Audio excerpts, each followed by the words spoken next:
Have you ever stared at a blank page, a blank canvas, or an empty timeline, feeling completely overwhelmed? You have all the tools, all the freedom, and endless possibilities. Yet, you can't seem to start. It feels like your creative engine has stalled. If this sounds familiar, you're not alone. What you're experiencing is a powerful psychological phenomenon known as the paradox of choice.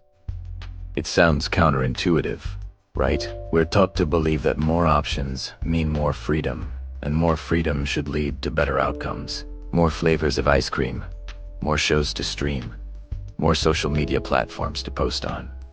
Surely, more is always better. But when it comes to creativity, this couldn't be further from the truth. The very thing we think will unleash our potential infinite choices, often the very thing that paralyzes it. Let's dive into what the paradox of choice actually is. The concept was popularized by psychologist Barry Schwartz in his book of the same name. He argues that while some choice is good, too much choice doesn't make us freer. It makes us miserable. It leads to anxiety, decision fatigue, and ultimately, inaction. Think about it this way.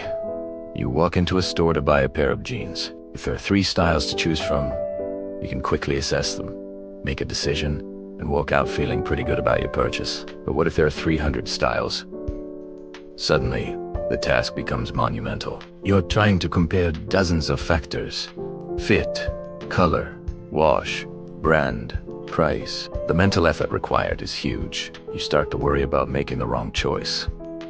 What if there's a better pair you haven't seen yet? This is what Schwartz calls analysis paralysis. The sheer volume of options freezes you in your tracks. Now, let's apply this to our creative lives. You want to start a YouTube channel? What should it be about?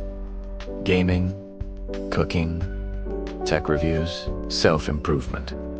The possibilities are literally endless. You could film with your phone, a DSLR, or a professional cinema camera. You could edit with a dozen different software programs. Each decision point is a branching path with countless more branches. Before you've even filmed a single second of video, you're exhausted by the weight of all these potential choices. Your brain, trying to find the perfect combination, gets stuck in a loop of what ifs.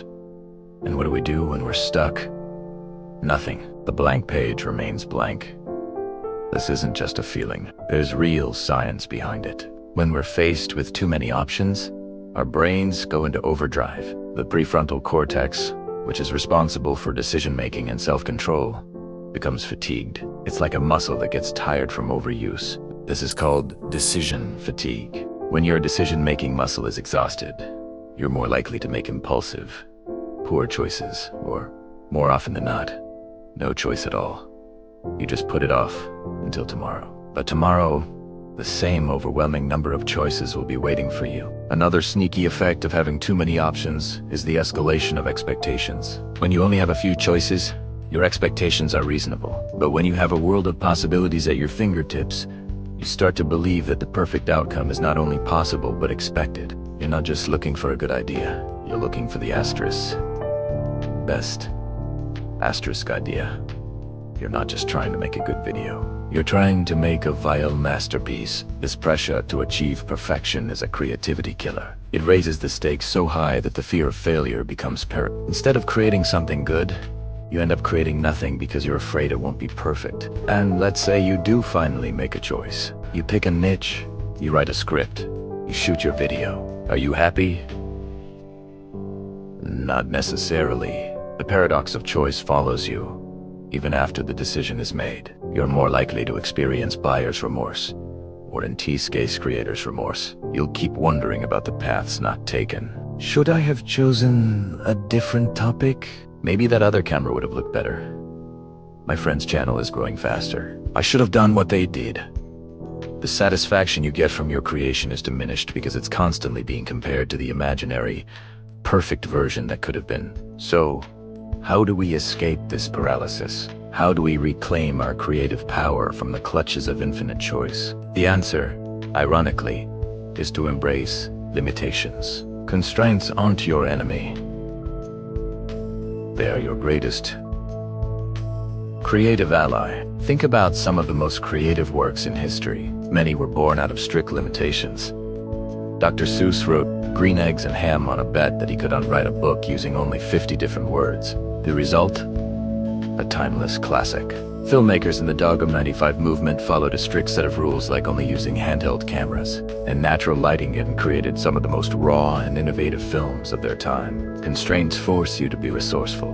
They narrow your focus and eliminate the mental clutter of endless possibilities. When you can't do everything, you have to get clever with what you can do. Limitations give you a problem to solve, a puzzle to piece together, and our brains love solving puzzles. So, how can you apply this principle of creative constraint to your own work?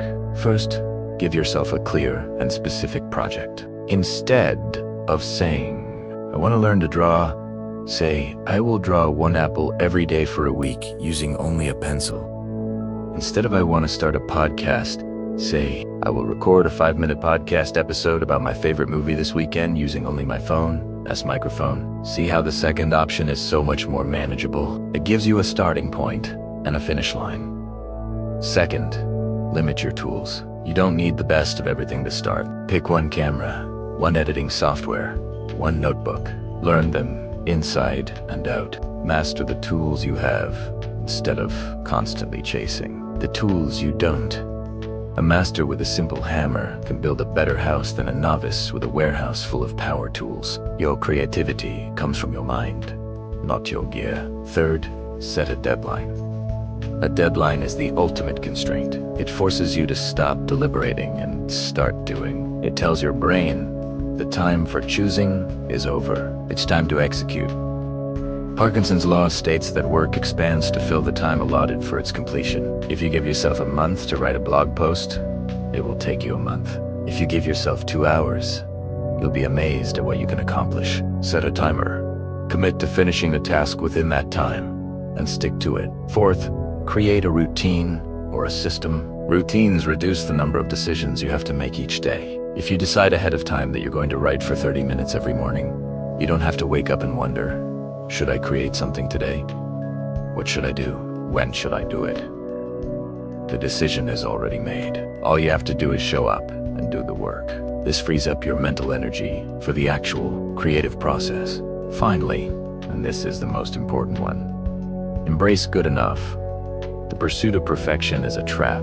Your first video, your first song, your first painting will not be a masterpiece. And that's okay.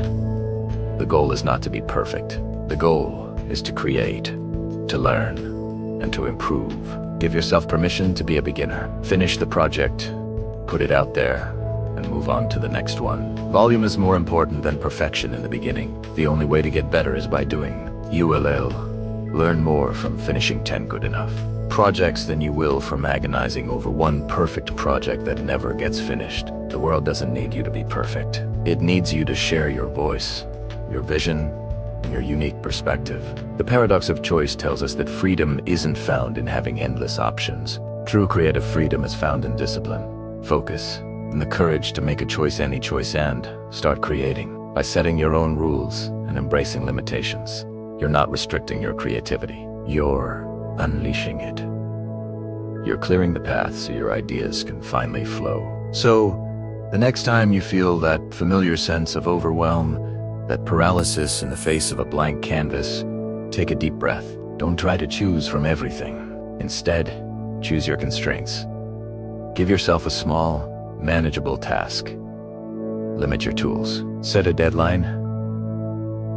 And just start. You might be surprised at the creative magic you can make when you stop trying to do everything and just focus on doing something. Thanks so much for watching. If this resonated with you, let me know in the comments what creative project you've been putting off, and what one constraint you're going to set to get started. Don't forget to like and subscribe for more insights on creativity and a productive life.